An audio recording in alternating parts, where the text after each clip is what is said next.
The Little Princess and the Night of 1,000 Stars. Once upon a time, in a gentle kingdom wrapped in soft hills and silver rivers, there lived a little princess named Lila. She was not the kind of princess who liked to sit still for long hours or wear heavy crowns all day.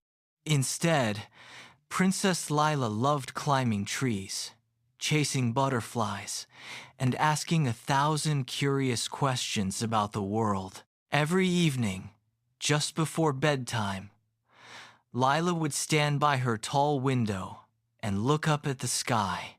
As the sun slipped away and the moon began to glow, tiny stars would appear, one by one, like shy little lights peeking out to say hello. Where do the stars come from? Lila often wondered aloud. Her royal tutor would smile and say, "They are faraway suns, shining across the universe." But Lila felt there was something more magical about them. She believed each star had a story, and she wanted to hear every single one. One warm evening, as fireflies danced in the garden, Lila had an idea. I don't want to look at the stars alone anymore. I want to share them with my friends. So, she put on her soft blue cloak, slipped out into the garden, and began to gather her dearest companions. First, she found Milo the rabbit, who lived near the rose bushes. Milo had long, floppy ears and a gentle heart, though he was a little shy. Would you like to watch the stars with me tonight? Lila asked. Milo twitched his nose. The stars? Are they very bright?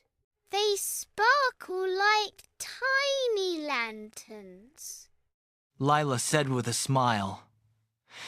Milo thought for a moment, then nodded. All right, I will come. Next, Lila visited Bella the fox, who was clever and quick, always ready for an adventure. Stars? Do they move? Do they tell secrets? Bella said, her eyes lighting up. Let's find out together. Lila replied. Bella grinned. Count me in. Then they went to the pond, where Oliver the turtle rested on a smooth rock. Good evening, Oliver. Would you join us to watch the stars? Lila said. Oliver blinked slowly. I move very slowly. That's okay. The stars will wait. Lila replied kindly. Oliver smiled. Then I would love to come. Finally, they found Pip the little bird, perched high in a tree. Pip, will you watch the stars with us? Lila called. Pip fluttered down excitedly. I see the sky every day, but I've never truly watched the stars at night. I'd love to. And so, the little group set off together. They walked past the quiet castle walls, through the whispering meadow, and up a small hill that overlooked the entire kingdom. It was the perfect place far from lantern lights, where the sky stretched wide and deep. They laid out a soft blanket, and Lila brought a basket filled with warm milk, honey cakes, and tiny sandwiches. As the sky darkened, the first star appeared. Look, there's one. Pip chirped. Then another appeared, and another. Soon, the sky was filled with countless sparkling lights. Milo gasped softly. They're beautiful. Bella tilted her head. They look like they're dancing. Oliver gazed up quietly. They feel peaceful. Lila smiled, her eyes shining. I knew they would be special. They lay on their backs, side by side, watching the stars. After a while, Lila pointed to a group of stars. That one looks like a crown. And that one looks like a carrot. Milo added. Bella laughed. I see a fox. Pip flapped her wings. I see a bird flying. Oliver squinted thoughtfully. I see a very slow turtle. They all giggled. As the night grew deeper, the air became cooler, and the stars seemed to shine even brighter. Do you think the stars can hear us? Milo asked quietly. Maybe. What would you say to them? Lila said. Milo thought for a moment. I would say, thank you for not being scary. Bella said. I would ask them for stories.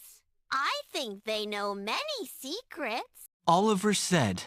I would ask them to remind us to slow down and enjoy quiet moments. Pip said. I would sing to them. Then they all looked at Lila. What would you say? Bella asked. Lila looked up at the sky, her heart full.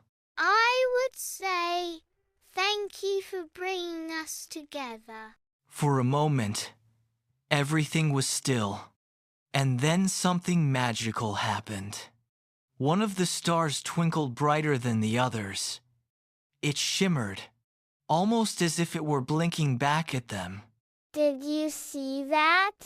Pip chirped. I did. Milo whispered. The star seemed to glow warmer, softer, like a tiny heartbeat in the sky. Lila sat up. Maybe the stars are listening. They watched in awe as a gentle streak of light crossed the sky, a shooting star. Make a wish. Bella said quickly. They all closed their eyes. Milo wished for courage. Bella wished for endless adventures. Oliver wished for peaceful days. Pip wished for beautiful songs. And Lila wished for more nights like this filled with friendship, wonder, and quiet magic.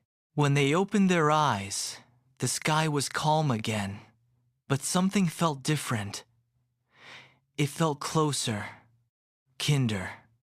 Do you think our wishes will come true? Milo asked. Lila smiled. I think some wishes come true in ways we don't expect.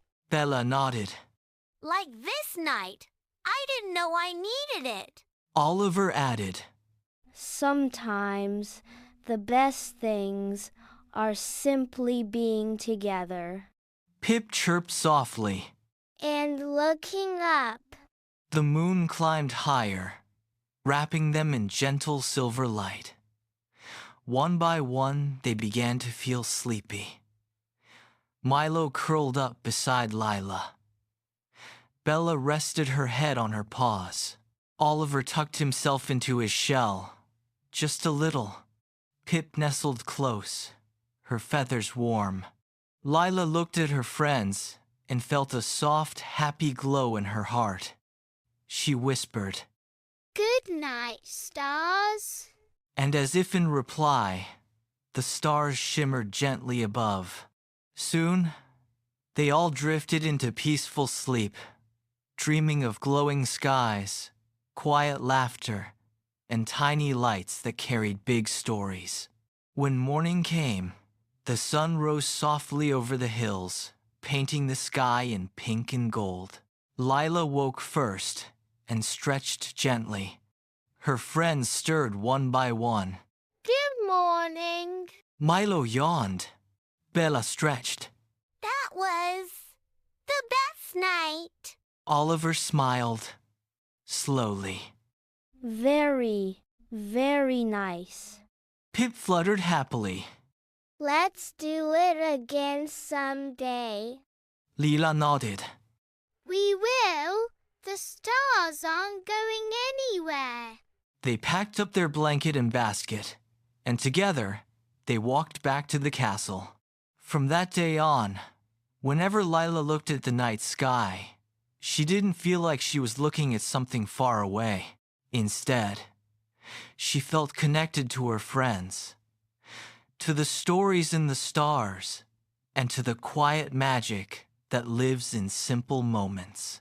And every now and then, when the night was just right, you might find a little princess and her friends lying on a hill, whispering to the stars, and listening closely, just in case the stars whispered back. And so, under a sky full of dreams, they learned something very important. The brightest stars are not only in the sky, they are the friends who lie beside you, sharing the wonder of the night. The end.